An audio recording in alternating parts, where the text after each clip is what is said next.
Bolu kukus taro ini hasilnya lembut banget, kalian harus cobain. Aku masukin dulu ubi ungu, minyak sayur dan juga santan ke dalam chopper Idealife. Dia ini tajam banget pisaunya dan juga lowat ya, sisihkan.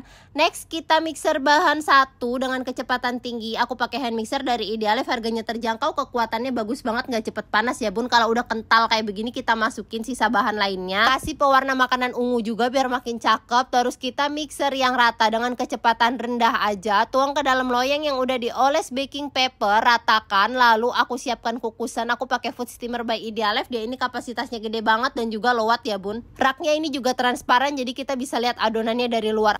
Aku kukus kurang lebih 45 sampai 55 menit. Udah matang, kita angkat, dinginkan. Lalu aku bagi dua seperti ini. Kasih hiasan sesuai selera. Aku pakai buttercream, kita ratakan.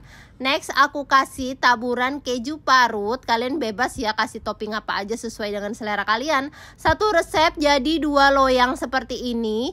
Ini bisa banget buat ide jualan. Aku pakai loyang 18x18. Kalian juga bisa pakai 20x20 ataupun 22x22 ya. Tapi hasilnya tuh lebih tipis aja.